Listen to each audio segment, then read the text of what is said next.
IVM.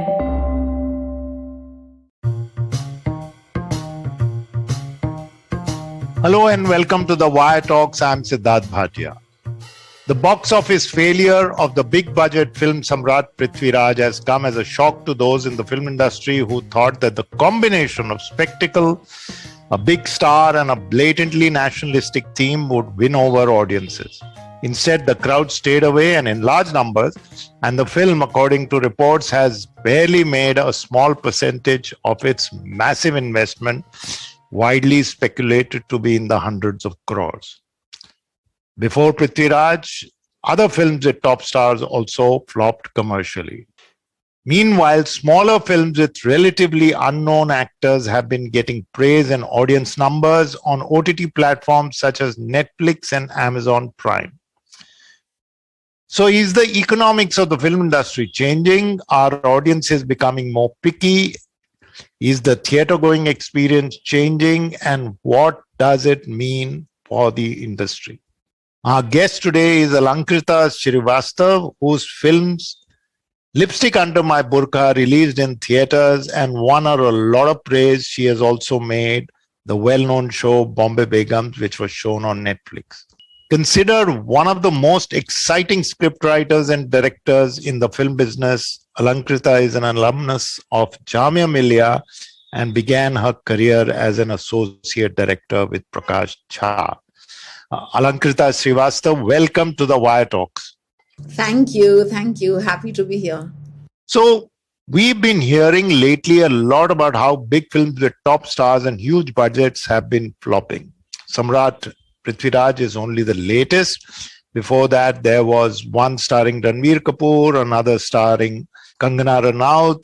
What do you make of this? Is this something to do with audience shifts, the new platform that have emerged, the improbability and impossibility of recovering that level of investment, hundreds of crores, or are there other reasons? So at the outset, I want to say I'm not really an expert on film trade, per se, but I guess what I can just talk about is just my personal sort of perspective as a writer and director who's sort of working in Bombay in the industry. I feel that there's a combination of factors as to why films are not doing well in the cinemas. I think first and foremost is COVID. I think once cinemas were shut, I think habits have changed entirely because people are used to sitting at home and getting everything from the various streaming platforms. It's also like expensive for like a group of people to go to the theater, and I think that the costs have probably just spiraled further post these 2 years of COVID. So I think one is largely the fatigue with post-COVID, and I think that it really takes something special to actually make it to the theater. Even so it's not like just that, okay, a film is releasing and we'll just go watch it. It's like, I'm guessing, like people are feeling like there needs to be something the promise of something super special and super interesting, super spectacular, something that'll really, or there's a lot of conversation about a particular film. I think that is something that will probably lead them to the lead them back to the cinemas. So I feel that the variety of films that haven't done well, as well as expected, is also interesting. They're not all the same kinds of films that have not done well. And yet at the same time, I guess some films have done well. Gangubai's done well, and Bhool Bhulaiya's done really well. RRR did really well. So obviously there is something about certain films that spark some kind of conversations and some buzz that is like encouraging people to go. I do think that every weekend, let's go for a film, maybe that's not happening. So, maybe like in 3 weeks or 1 month, people will go for like one film. But having said that, I think that maybe it's because, things are just sort of crawling back to normal. For mid-sized films and smaller, more interesting films, I think they'll probably start doing well, maybe like say 6-8 months down the line, where like the cinema going habit is back. So it doesn't feel like it's such a special thing to go to the cinema. So that's what I feel. And in terms of, I think the Hindi, I don't know too much about the other language cinema, so I'll restrict myself to speaking about, Hindi language cinema. I think the films always have, in the last few years, there has always been like that big spectacular film, and also like the middle of the road, more interesting, more narrative driven film. So I think that in that sense, that variety, will all of these films succeed, remains a question. You said that there has to be a conversation, there is fatigue, there is COVID, habits have changed. At the same time, uh, uh, Southern blockbusters, again, without going to the technicalities, Southern blockbusters, which have spectacle stars, but not stars necessarily who Hindi audiences are familiar with, have done extremely well. So all those factors should be playing a role there too, including COVID. No, I definitely agree. And that's why I was saying that there are some films that have done well, even in terms of Hindi language. Gangubai and Bhool Bhulaiya have both done really well. So I think like basically that fatigue factor and the financial element of, where the people are not feeling so flush with wealth and therefore not feeling like they can splurge on a movie outing with like their friends and family, I think comes into play when you're undecided about a film and it's not that exciting, like you're not that excited to go and watch it immediately, and also now not that excited to watch it on the big screen.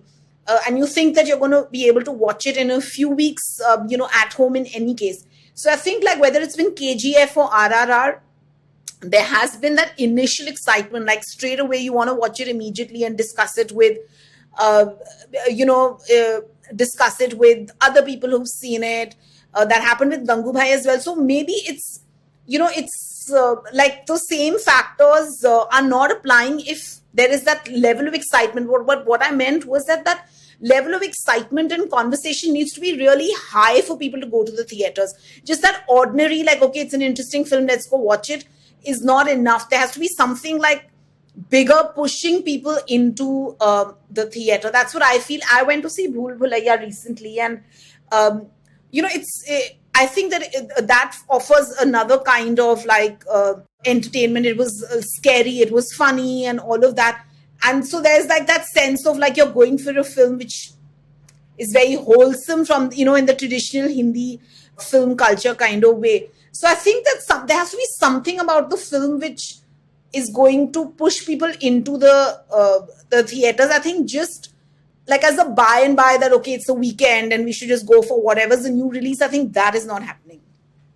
So can we say that both things, audiences, because of circumstances, things have changed and that excitement levels may not be there, but perhaps also because you did mention that Bhool Bhulaiya 2 is a kind of old-fashioned film, right? Where there is a new story, something interesting, and it could be, for the sake of argument, a family film. So many factors that audiences are also getting a little choosy, not only about spending money, but also in what they expect. I think audiences have a lot of variety now.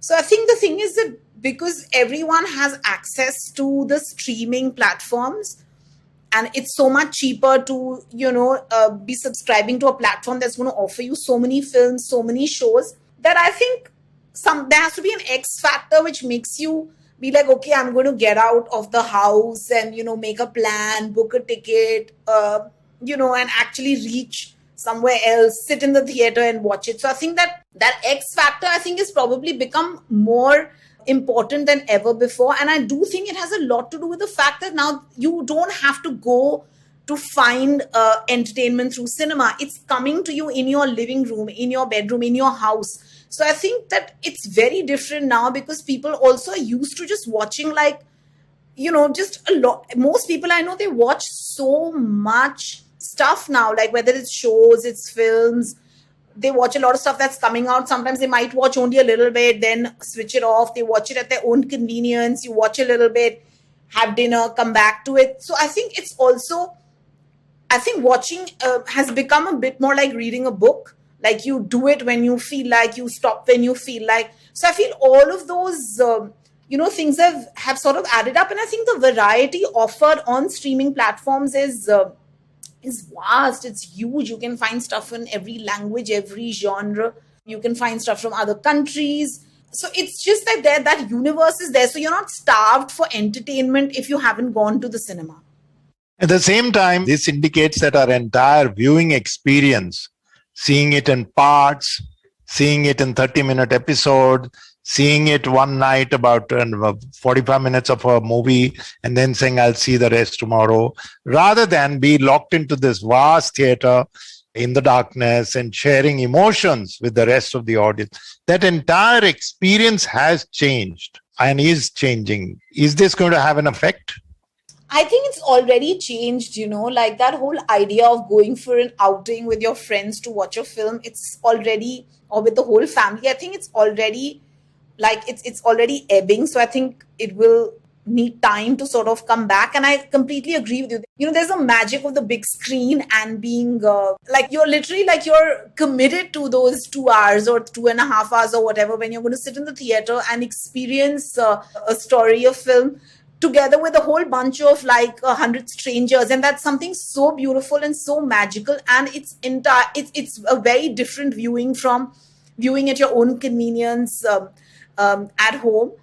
And I wish it was not so that, theater viewing was dwindling. And I do feel that maybe in 6-8 months, things will sort of stabilize. But, I think technology has changed. Habits are changing.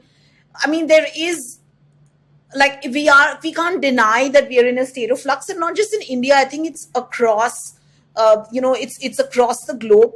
And I also want to point out that it's not all bad that there's been more of a democratization, because I do feel that whether it was, it was traditional Hollywood or it's been the traditional Hindi film industry, distribution of films was always such a challenge for smaller, more alternative films.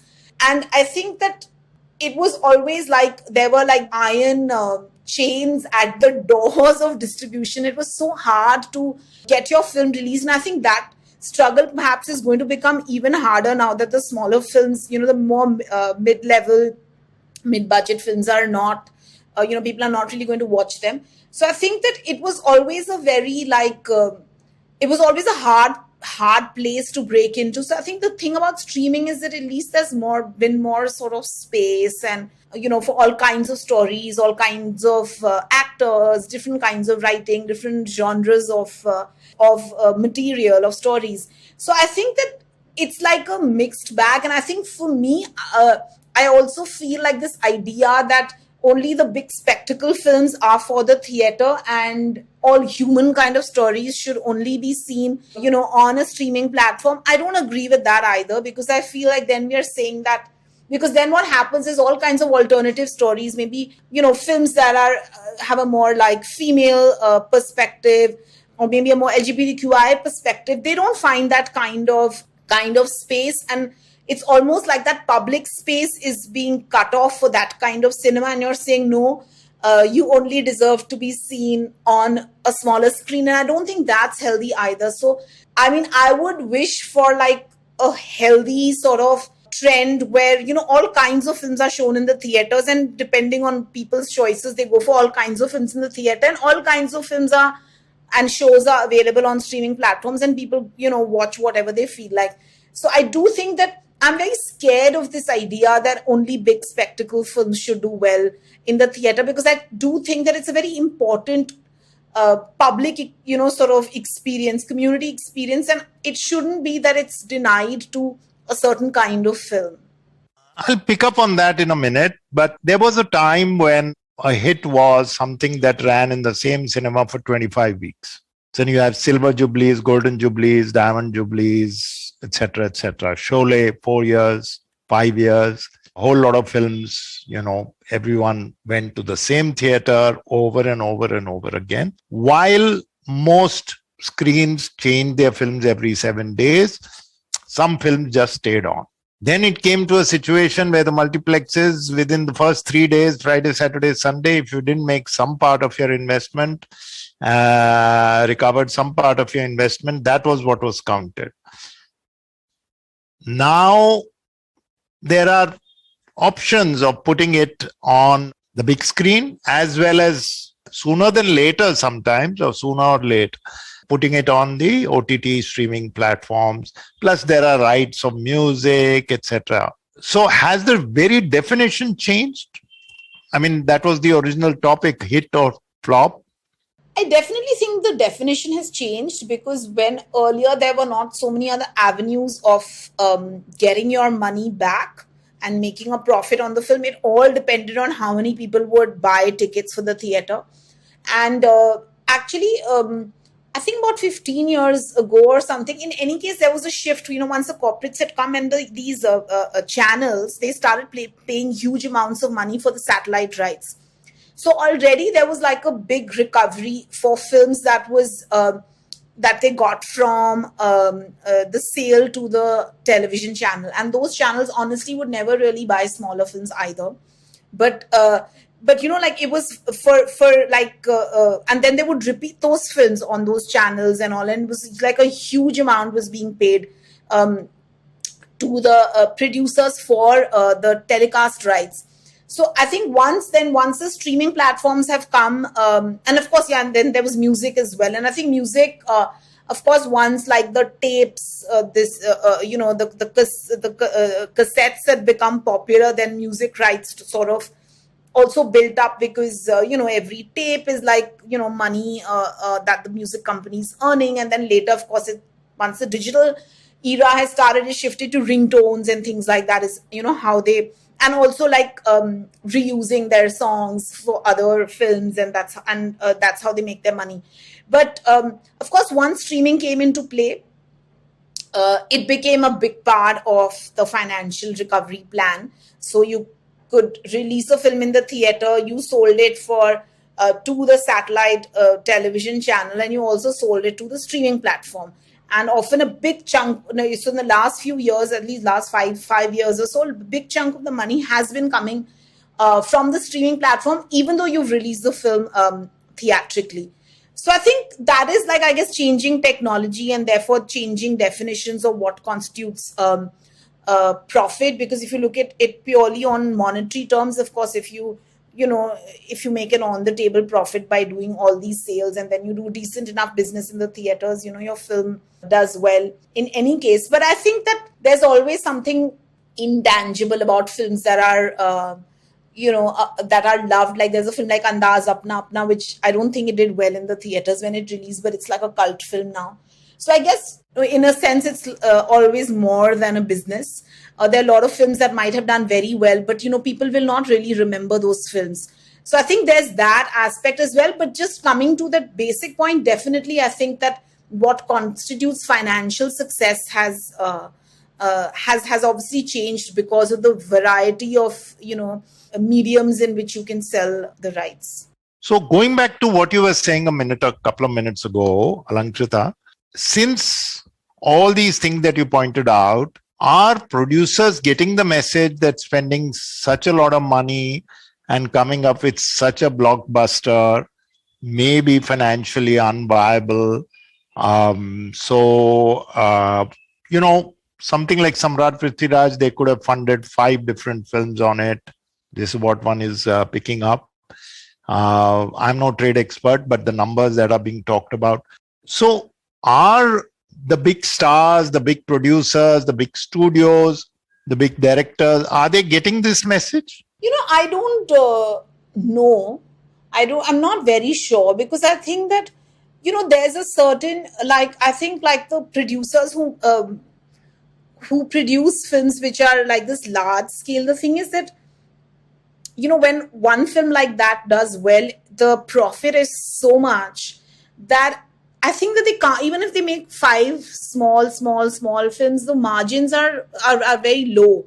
So it doesn't add up like that. So I guess they have their own logic of, economics, because I think that one big blockbuster, what that can do for a producer, I guess 5 small films that do well may not really add up, especially in a time like this where, it's not a time still, I think, for another few months, hopefully things will change, where people are going to be where the audiences are seeming very welcoming towards films that are more middle of the road. A film had come out called Badhai though a few months back. I think that was the first one that came out after this January February wave. It's a very beautiful film, and it was a lovely film. But in the film has got a lot of love. But in the theaters, people didn't really like the kind of audience in the theaters that the film deserved. I think it really didn't get. But say it had come out at a time where the audiences were more open and more used to going to the theater more often.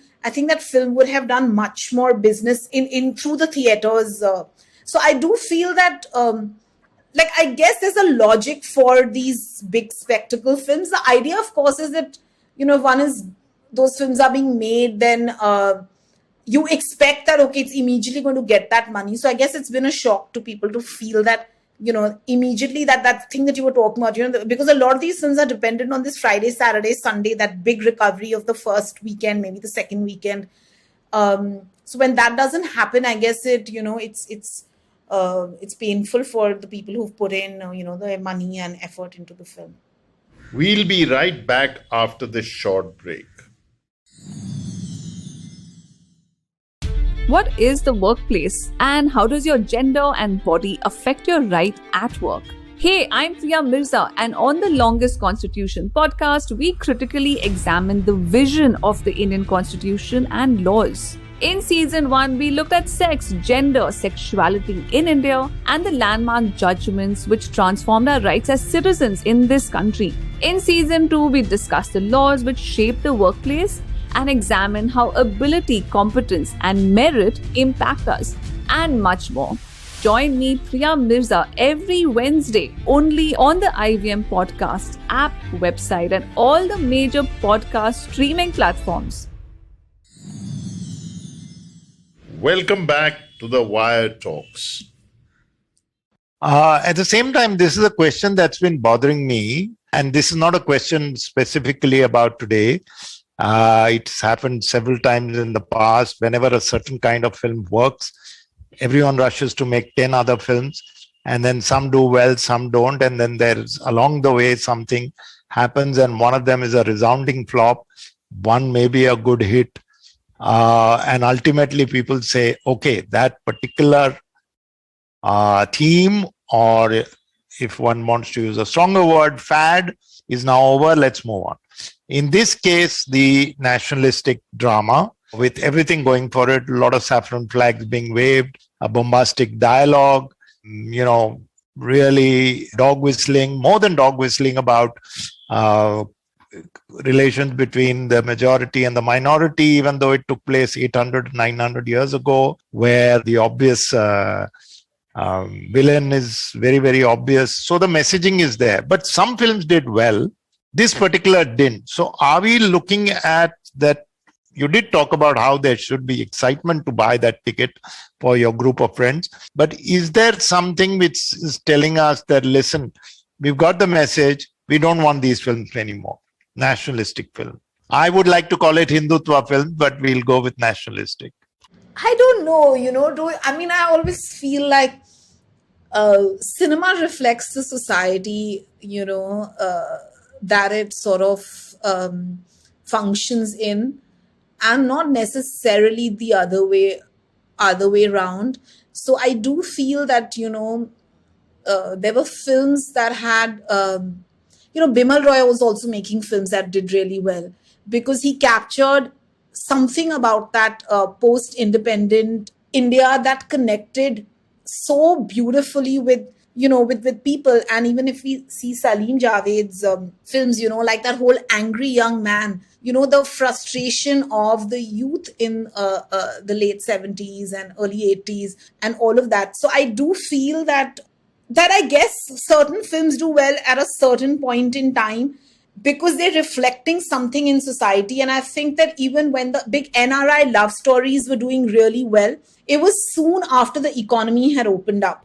And, there was this whole idea of consumerism and that kind of unfettered and unapologetic wanting of a better life, which until the economy had opened up, that was never something that was allowed. And it was a very different India until the economy had opened up. I mean, even for me, I was in school when it happened, but I remember when I was very young and the economy was, economy hadn't opened up, things are very different about what you should want, what it's okay to desire. And I think that changed a lot. And I think that got reflected in films, particularly with Shah Rukh. So I do feel that, I think the films that are doing very well in terms of popular cinema, by and large, they reflect a certain sentiment in people, and whether we may agree with it or we may disagree with it. But I think that there is something. It's not as sometimes it does feel like it's so random. Why do a certain kind? Why does a certain kind of film do well versus the other? But I think that there probably, a few years later, when we have a more bird's eye view of it, we'll be able to sense that there was something. The films that are doing well, there is something about them that kind of resonates. My point was related to that, but I'm not saying that. I'm saying that sometimes the interest in that particular subject and the presentation tapers off. That's my point. Because ultimately NRI films tapered off because people said, "ठीक है यार, we got the point." And post-liberalization society also began to be taken for granted by a whole new generation that had emerged. The same glossy love stories of Indians going abroad and traveling in Europe. It happened. Today, if you make it, people are going to say, "Hey, wait a minute, that period is gone." The audiences are very, very sensitive to these things. Filmmakers, in my opinion, have always been sensitive. They've always been. Because if you see in 1950s films, you'll see that there are a lot of films about migration to Bombay. You'll see a lot of films about disillusionment. There were still love stories, and angry young man, but others try to be angry young men, they flop. So there comes a time when interest. So is that moment upon us where the nationalistic film is done and dusted? Will this be perceived that way? Let me put it that. I think not. I think we have another few years of this to go, because I think that, ideas of what constitutes brave, what constitutes patriotism, and maybe very confined ideas, I think they're still very alive. So I don't think maybe the sports biopic, for instance, that was really big like a few years ago. Maybe that could be going down, but I don't think that films which really are sort of talking about nationalism in a particular way, I don't think they are about to die out very soon. I think that trend probably has another few years to go. The other thing is, I think there's bound to be a lot more. I feel like I'm really not an expert now. I'm just like making my own guesses, but I think a lot of stuff also to do with Hindu mythology, I'm guessing, is going to, be still at the forefront. So, because that also can lend itself to spectacle and all of that. So that's what I feel. I don't feel like this trend is getting over anytime soon. If I may ask a direct question, have you seen Samrat Prithviraj, and what would you say as a scriptwriter, as a director, that you felt was missing, if you have seen it? I haven't seen it. Oh, that's very. I haven't seen it. Yeah. I don't tend to watch. I'm not such an avid movie watcher. And this year I've gone to the theater to see two films, Gangubai and... three films. I went to see Badhai Do, Gangubai, and then Bhool Bhulaiya. And Top Gun is the one that I've missed and I'm planning to go for. Yeah. Now, good you brought up Top Gun, because Top Gun is, American patriotism keeps coming on the screen every now and then. This is really, by those who have seen it, and even the first one is a kind of reflection of, American gungoism, patriotism, etc. But so well made, and with the cooperation of the Air Force and everything. So I think this thesis of yours has got a point, that if it is well made, if you feel motivated to spend that 500 rupees per ticket, popcorn, travel, etc., then it may be worth it.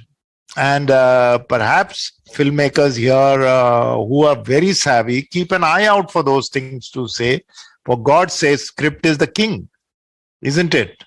I definitely think so. I think, and I must add that I think some filmmakers are really more tuned in intentionally to what they feel will work with the audience, and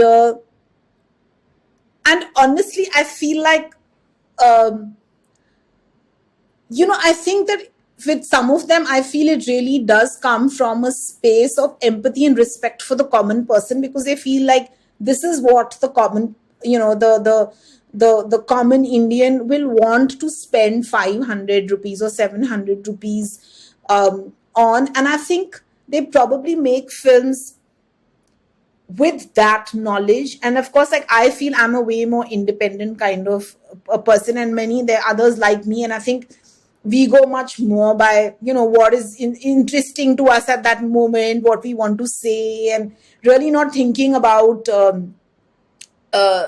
is the audience for this for this story going to come from. So I guess it's always a mix of and some people think of something interesting but then feel like we should tell it in a way which is going to connect more clearly with the audience, and they're very conscious of the form. Anubhav Sinha, for instance, I think his films, the way he makes them, he really makes them with that idea that it's very, very engaging to watch. So I think there are all kinds of filmmakers and their approach is different. But I do think that the filmmakers who make these big spectacle films, which a lot of people connect with, I think those filmmakers really do understand and are more interested also intentionally in understanding what's going on. Whether they feel like the common citizen needs escape, or whether they feel the common citizen needs like new forms of heroism, or they feel like so whatever they feel like. So I think they are more attuned, and it's a different way of like looking at stories and cinema, where you are more immersed and more tuned into what the audience would react to. So definitely I agree with you that filmmakers, lots of filmmakers have their ear to the ground, and they know what will really, really connect. And there's some of us who are just like, let's do whatever we feel like. So yeah. Do you think that big stars who get a lot of money to act in these films will also need to perhaps do a rethink, because Kangana Ranaut's film failed, Ranveer's film did not do too well, and in the last two examples there were shows without any audiences, or maybe in all three examples. So do you think that there is a sense that they may also say, hey, wait a minute, I need to tune myself with the current sensibilities in terms of subject matter, not only fees? No, I think that actors also constantly, in fact, lead actors who are commercially very successful, I think that they definitely are always trying to be ahead of the curve, and trying to figure out what is it that would work in the future. So they sign those kind of films now. But I mean, I do feel that I guess the film industry makes you a little bit hardened to success and failure, because it's just it's like being in the film industry is not like the profession, whatever aspect you're in. It's not very much like a regular job in the sense that you are used to waiting, things not happening, a lot of hopes dashed. So I think that success and failure are really two sides of the same coin, and I do feel that even very successful film actors, or very successful, commercially successful film directors, film producers, I think that, of course, often it's a financial hit, and even, emotionally one feels like, oh, somebody's work has been rejected. But I do think that there's a certain resilience that is there. And I don't think that without that resilience, people, I feel like they are successful because they are resilient. So I don't think that a couple of films not doing well or all of that is going to affect anybody like that. But of course, if it, just in life, I feel, of course, failure teaches you so many things. And something doesn't do well, and it leads you to reflect on making choices that might be better. That's great. But definitely, I feel like I don't, I think all actors who are in that space where they're leading the project, and the business of that project is largely dependent on them being the faces of that project, I definitely think that they are constantly thinking about what is it that they can do that will be very, very commercially successful, which means many people will sort of enjoy it, because it's also their, like their responsibility to get those kind of numbers.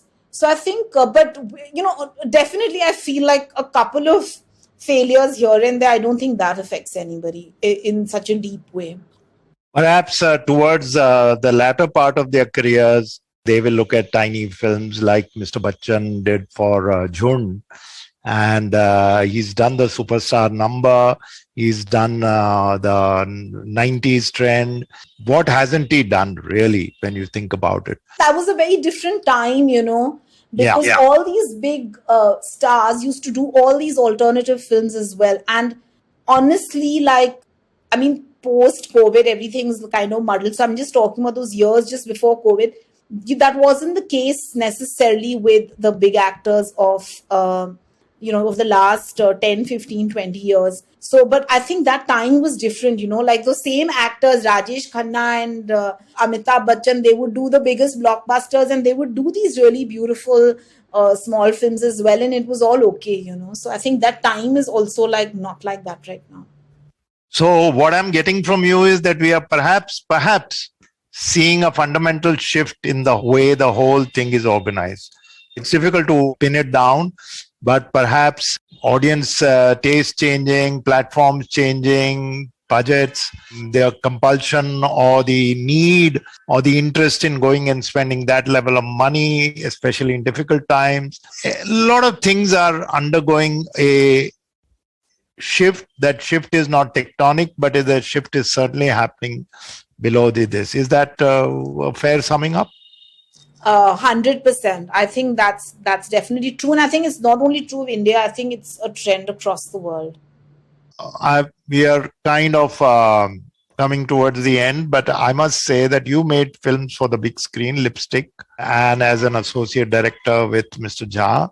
And you made something for the OTT platform, Bombay Begums, which was really widely appreciated, even though there was a lot of criticism, I seem to recall, but that's part of the fun. And you are comfortable in both? Yeah, I'm totally comfortable in both. In fact, my first film called Turning 30, that also released in the theaters, and a film I made after Lipstick, it's called Dolly, Kitty or Wo Chamakte Sitare, that was meant to have a theatrical release. And, because COVID happened, we released it on Netflix. So I think that was a defining moment for me. I think after that, I've become a bit medium agnostic because I'm like, it's not in my control. And I've been doing, I worked on Made in Heaven and I've been doing lots of series work as well. So I think for me, honestly, it's not about the medium anymore. It's really about, being able to tell the stories that I want to tell. But definitely, I don't want to be edged out of that, pushed out of the theatrical space simply because I don't make films which are larger than life and spectacle kind of films. I do feel that cinemas need all kinds of films as well. And it really, really can't become a terrain just for big ticket, a very star-driven, picnic kind of films. Yeah. What are you harboring a secret dream to make a 250 crore film with two top stars? Is that somewhere buried in your mind? Not at all. I think very far from it. I'm so not geared towards. I think for me it's important definitely that the film should recover its money, and if the producer earns a profit, great. But I think beyond that, for me, it's just important to really tell the stories that I want to tell. And I think that's what's led me into making films. So I think my goal remains the same. You can tell a story in 250 crores, but what next for you in terms of anything in the offing we should know about? Right now, I'm just working on Made in Heaven season 2. And then I'm going to be writing a new feature. So, yeah. Yeah, I must tell you that my two colleagues from IVM, Nikhil and Amruta, who are with me here, IVM, of course, you've done some podcast with them or have been there. They're the biggest podcast producers. They were starstruck when I mentioned that you are going to be our guest. So I think they would get new insights into this. Alankrita, that was actually you given us a lot of perspective, because I think a lot of the writing that comes in the popular press tells us in a very stark terms, oh, the era of big budget is over, or this didn't make, journalists like sensation, some journalists, and or say at the same time, oh, how nice these small films are made, but really speaking, who's going to see them? These are made for a certain kind of audience. Lipstick certainly was a film that perhaps had to appeal to a certain evolved kind of audience, if I may say. So on the other hand, you're seeing Panchayat getting, audiences from urban viewers. So it's a complicated situation out there, but you've kind of explained the whole thing, and not in black and white terms, but in all its shades. So from me, thank you very much for participating in this. And I hope good films continue to be made, because I belong to a generation, perhaps you do too, when on Fridays or Sundays or whatever, you one toodled across to this single screen and saw the film and cried and laughed and danced. So it is very much part of our cultural DNA. So thank you once more for participating in this podcast. That was Alankrita Srivastav, scriptwriter and director of films such as Lipstick Under My Burkha, Bombay Begums, and as she informs us, several episodes of Made in Heaven. We'll be back again next week with another guest. Till then, from me, Siddharth Bhatia, and the rest of the team, goodbye. You can check out this podcast and other interesting ones on the Wire website, the IVM Podcast website, app, or wherever else that you get your podcasts. Goodbye from me, Siddharth Bhatia, and the Wire Talks podcast team. There's a quick survey to fill out on ivmpodcast.com/survey. It lets us know a little bit more about who's listening to us. And you know what? We're going to do a few prizes. So, we'll do a random drawing of maybe 10 people, and we'll send you all some swag. Remember, that's ivmpodcast.com/survey where you can fill out the survey. Hello, everybody. Welcome to another great week on the IVM Podcast Network. This World Yoga Day, Ashton is joined by global yoga icon and lifestyle influencer Sunaina Rekhi.